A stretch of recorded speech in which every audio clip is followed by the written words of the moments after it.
오늘 3교시째죠. 이제 오늘의 마지막 수업이네요. 여러분들 수업 계획서에 한 장을 더 넘겨주시겠어요? 성적 부여 방법, 출석 평가는 20점이 반영되고요.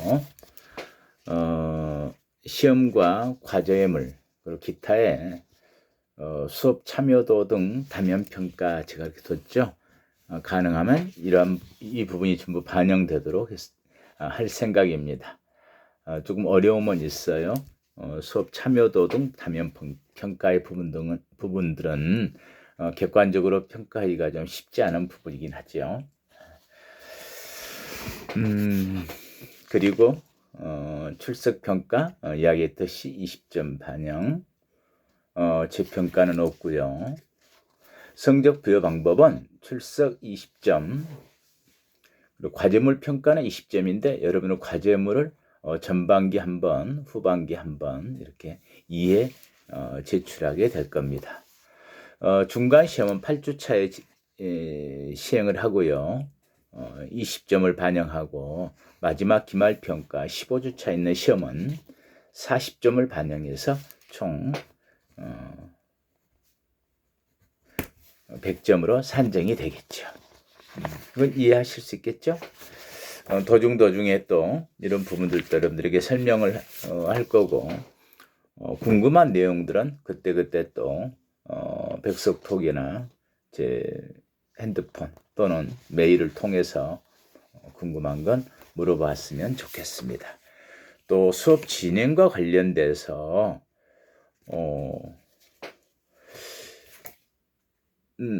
학사 일정, 궁금한 내용들이 있을 수 있을 것 같아요. 학사 일정이나 수업 진행, 수업 과정 이 부분들에 대해서 그때 알고 궁금한 내용이 있으면 우리 경찰학부 과사무실에 장서영 조교가 친절하게 답변을 또 해줄 겁니다. 자, 이제 이번 시간에는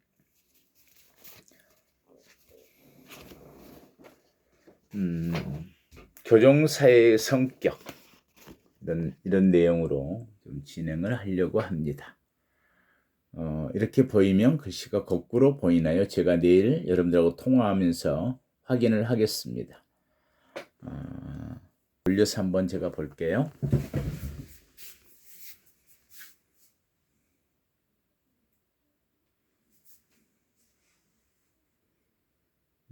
교정사회론 제1주차 3교시 교정사회의 성격을 이야기하는데 오늘은 또 몇 가지만 이야기를 하려고 해요. 교정 관련 소식, 우리가 소위 우리끼리 이야기하기에 그냥 교정 포럼 관련지어서 같이 토의하는 걸 우리가 포럼이라고 그러죠. 이 내용들을 함께 이야기해 볼까 합니다.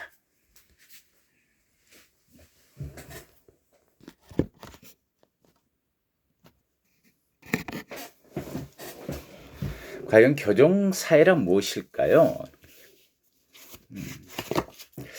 굉장히 좀 막연할 수 있어요. 세 가지로 한번 생각이 저도 드는데, 첫째는 교정 그리고 사회 두 단어에 따로따로 합해진 거라면 교정 그리고 사회, 그렇죠? 교정은 무엇이고 사회란 무엇인지, 또 교정과 사회, 그리고 마지막으로는 교정사회의 그 역할과 기능, 교도소 사회, 이렇게 좀 구분지어서 생각해 볼 수 있지 않을까요? 두 개의 단어가 합쳐진, 두 개의 개념이 합쳐진 교정과 사회, 그렇게 설명해 올 수도 있겠죠. 그런데 우리가 이 과목에서 공부할 때는 교정과 사회, 그 범위를 또 넘어서 교정, 사회, 교도소 사회, 그 역할과 기능, 문화, 이런 이야기가 세 번째 항목의 교정사회 한데 묶어서 이해하는 게 좋을 것 같습니다. 과연 교종사회는 우리가 일반적으로 어떤 생각이 드나요? 뭔가 일반 사회와의 다른 어떤 특수한 사회, 그렇죠? 구별 지어지죠. 일반인들이 아니죠.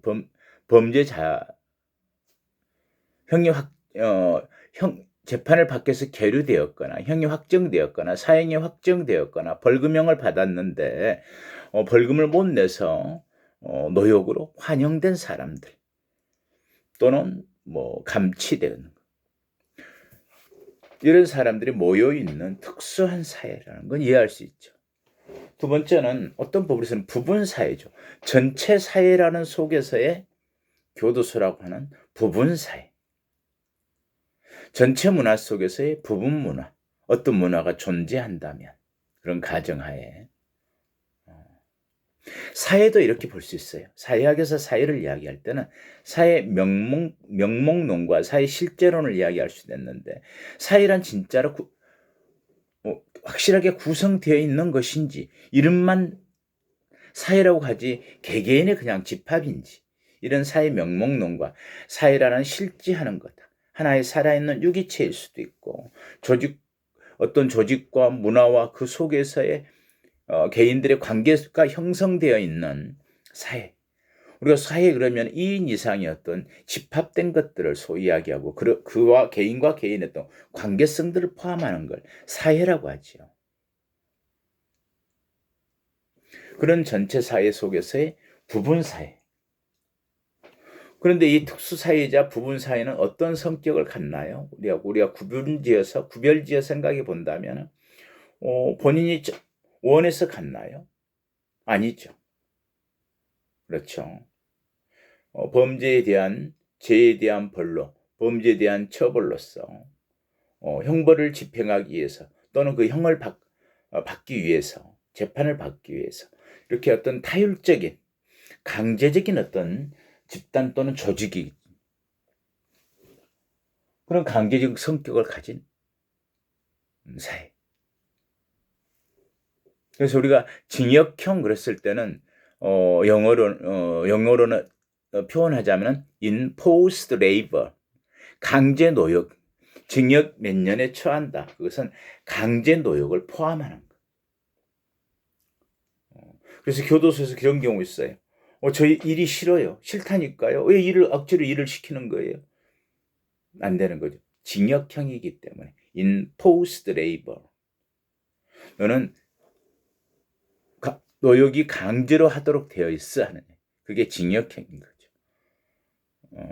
대비되는 이야기를 들어보셨나요? 금고형. 그래서 자유형으로서의 형을 받았지만 금고형을 받았다. 징역형이 아닌. 그것은 강제 노역을 하지 않아도 되는. 그래서 이럴 때는 뭔가 명예형 이런 부분들을 이야기해요. 구분지어서 설명하자면. 근데 사실 현장에서는 별 의미를 많이 요즘 갖고 있질 않아요. 일을 하지 말라고 해도 하고 싶어 하는 경우들이 대부분은 신청에 의한 작업을 합니다. 강제로 노역을 시킬 수는 없죠. 금고형은. 근데 대다수 또는 모두가 폐쇄된 공간에서 혼자 감시를 받는 것보다는 나와서 작업하는 게 심신이 피폐되는 걸 막을 수 있어서 대부분은 신청에 의한 작업을 다 하고 있죠. 그래서 금고와 사실은 징역과 금고가 현장에서의 구분의 실행은 없지만은 그 내용은 다른 거죠. 강제 노역이 있느냐 없느냐, 금고와 징역과의 차이입니다.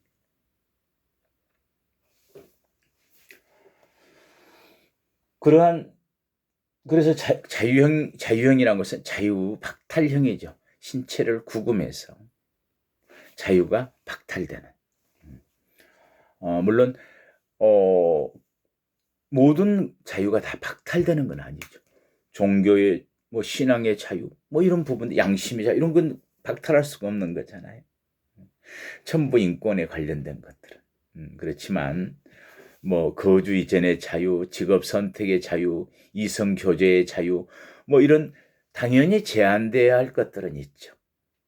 신체가 구금됨으로 인해서 받게 되는 자유의 제한들 또는 박탈.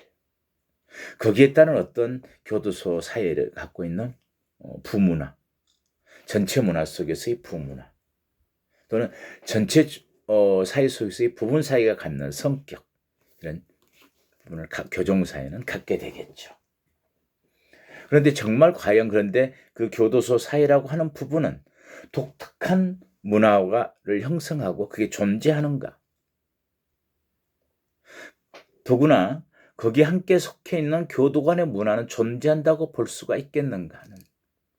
그리고 수용자 문화가 존재한다면 왜 존재하며 그 성격은 무엇인가? 거기에 따른 또 그 문화의 역기능적인 측면은 무엇인지 이런 부분들은 우리 공부해가면서 보기로 하죠. 오늘은 수업을 다음 시간부터는 먼저 이야기할 거예요. 교정 소식이나 어떤 포럼 부분. 지금 들어보셨나요? 위드? 제가 위드 코로나 그랬죠. 과연 지금처럼 사회적 거리 두기로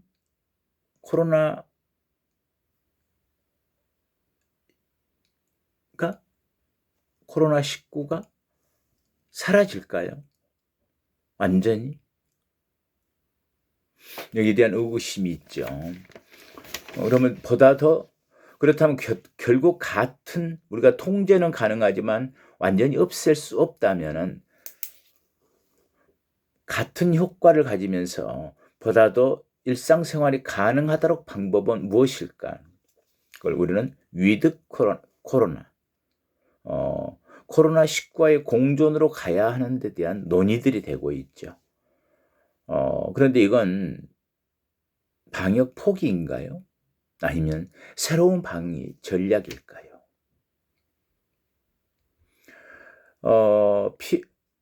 피해는 크고 피해는 크고 효과는 별로 없는 사회적 거리 두기보다는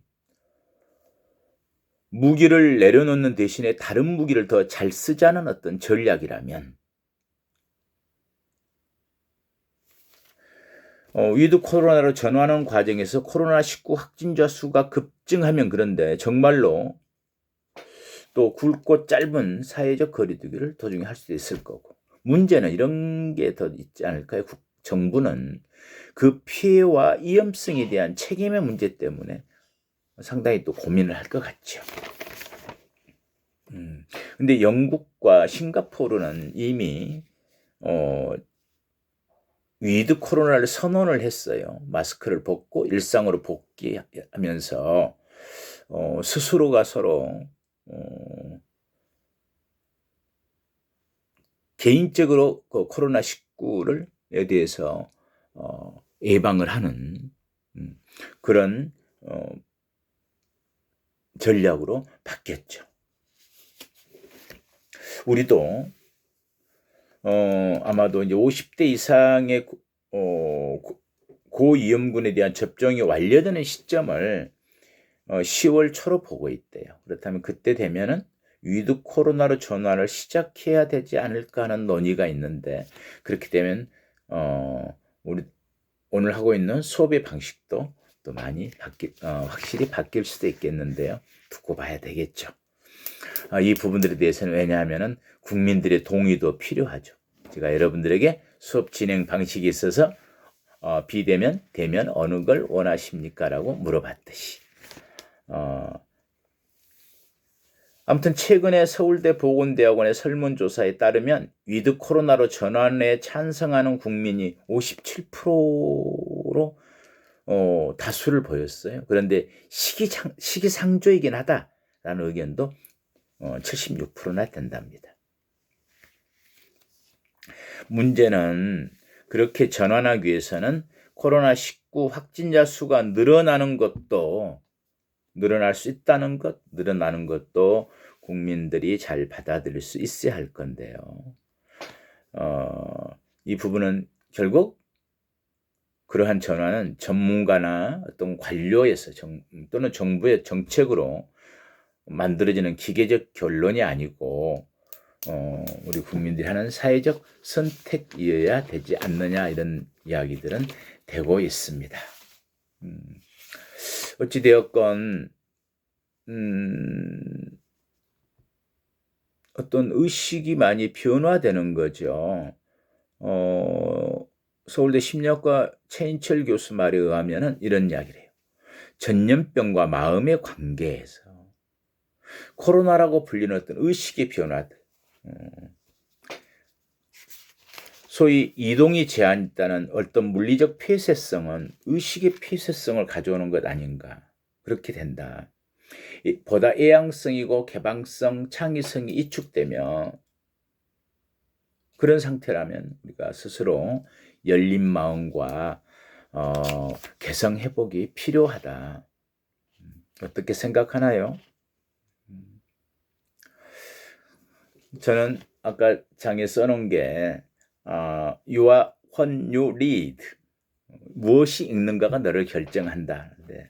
왜 그 말을 써두었냐면은 이런 시기에 여러분들은 자기 성숙을 위해서 어떤 생활 태도를 가지면 좋을까, 이런 생각인데, 결국은 제 생각에도 오히려 이럴 때일수록 독서와 사색, 산책, 이런 부분이 가장 중요한 어떤 학생 시절, 대학 시절의 어떤 한 부분이어야 되지 않을까.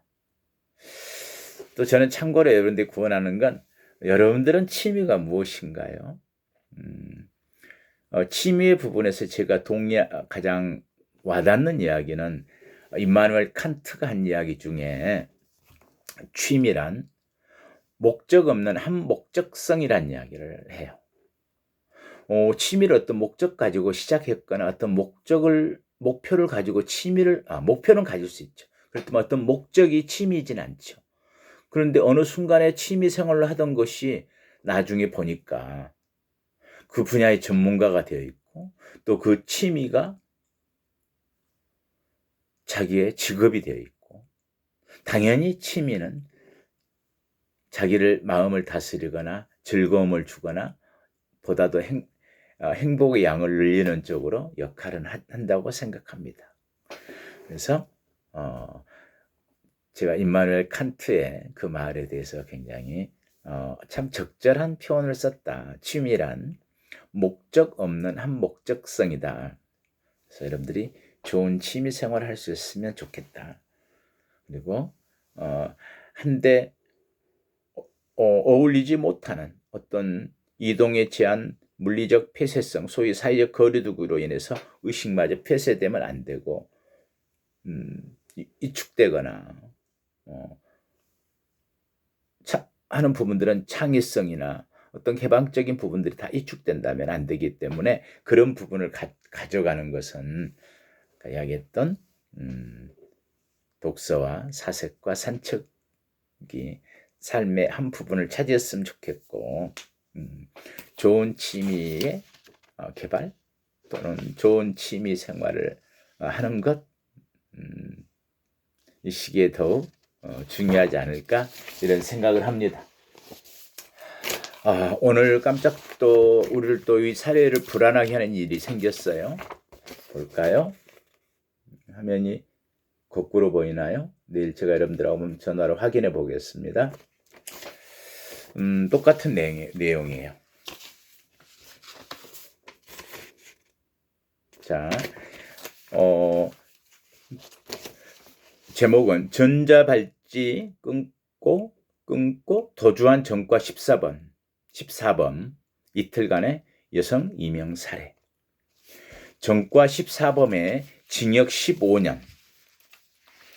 전자발찌 믿고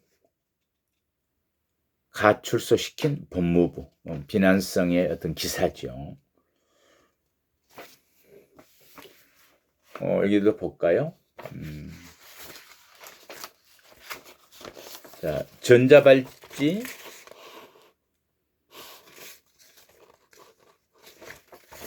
성범죄자의 충격적 살인 왜 막지 못했나? 이건 경향신문의 칼럼 논설이고요. 또 하나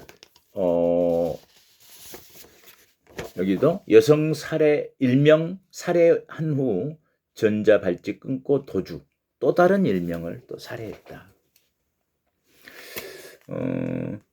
이 부분은 우리가 보호관찰론 쪽에서 더 이야기를 많이 하게 되겠지만, 과연 전자발찌를 통해서 모든 것을 다, 범죄를 다 관찰하고 통제할 수 있을까 하는 의구심, 그리고 전자발찌를 많은 범죄 종류에 확대 적용했을 때 정말 범죄는 많이 줄어들 것인가? 그게 정답일까 하는 부분. 전자발찌를 많이 채우는 게 답일까요? 전자발찌 없는 다른 방식을 채택하는 방법이 답일까요? 그런 방법은 또 없을까요? 근데 여기에서 이제 가출소 시킨 보호감호자였습니다. 이 부분이 좀 이해하기가 좀 어려울 거예요. 보호감호자는 또 뭐죠? 우리가 우리 사회를 보호하기 위한 보호처분과 통제와 관찰을 통해서 사회를 보호하는 보안처분이 있는데, 보호관찰은 사실은, 보호감호자는 현재 지은 범죄에 대한 처벌로서의 보호감호를 받는 게 아니에요. 징역 10년의 보호감호, 7년의 처함, 이렇게 해서 보호감호는 예전에 7년씩을 부과한 거예요. 이 사람들은 상습적인 범죄거나 사회적으로 너무 비난을 받는 심각한 범죄자들이나 했을 때는 범행을 저지르지 않았지만 징역형의 부과해서 보호감호를 부과했었죠. 그런데 그게 위헌처분을 받자 보호감호자들을 출소시켰는데, 이 사람들이 그 보호감호를 다 채우지 못한 기간 중에 잘못했으면 다시 교정시설에서 생활해야 한다는 부칙을 마련해 둔 거예요. 그래서 들어와 있는 사람들이 일부가 있어요, 현재도. 그런데 이 사람들은 교도소에서는 모범 수용자, 그런 말 듣죠. 최근에 우리가 논란이 됐죠. 삼성 부사장인 이재용의 가석방은 타당한 것인지, 적절한 것인지, 적합한 것인지에 대한 논란이 사회적으로 많이 있었죠. 거기는 가석방이에요. 재범 우려성이 없다고 생각되는 수용자, 일정 기간을 형을 집행하고 벌금도 없을 것이며, 내부적으로는 또 검토할 때 지역사회가 받아들일 수 있을 정도, 소위 피해자의 감정이 완화되었거나 해소되었다랄지, 또 이 사람이 사회에 나갔을 때 가족이 케어할 수 있다랄지, 뭔가 직업을 가질 수 있다랄지, 이런 부분을 전반적으로 고려해서 가짜로 출소시키는, 석방시키는 거예요. 시설 내에 있다가 사회에서 살 수 있도록 가짜로 석방하는 걸 가석방이라고 하는데, 이번에 이 여성 이명을 살해한 감호자는 그냥 가출소라는 명칭을 쓰는 겁니다. 출소 시기가 되지 않았는데 먼저 내보냈다. 가석방과 같은 비슷한 개념의 부분들이. 신분이 달라요. 그런데 수용자는 가석방, 보호감호자는 가출소. 그래서 전자발찌를 채워서 성폭력 사범이었기 때문에 재범 우려가 높아서 전자발찌를 채워서 내보냈는데 살인을 한 경우죠. 이 부분은 우리가 다시 사인의 처우를 알지 하는 부분에서 여러분들과 같이 논의할 때 한 번 더 설명을 하겠습니다. 최근에 법무부와 교정계에서는 뭔가 수용자 인권과 관련지어서 법령을 좀 바꾸는 문제들이 있었어요. 이 부분들과 관련지어서, 그리고 교정사회에 대한 또 다른 개괄적 설명들 2주차에 하기로 했죠. 교도소 사회란 무엇인가, 그렇다면 과연. 그리고 그렇게 교도소 사회를 형성하는 가장 기본적인 어떤 개념, 교정의 개념은 무엇이며 어떤 변화를 거쳐왔고 지금은 어떻게 교정 개념을 정립해야 되는 건지 이 이야기에 대해서는 다음 주에 2주차 때 이야기를 하도록 하겠습니다. 여러분 첫날부터 너무 가득 채워서 이야기를 했나요? 오늘 좀 편하게 이야기를 했어야 되는데 생각대로 그렇게 편하게 해주질 못했네요. 다음 시간에 봐요.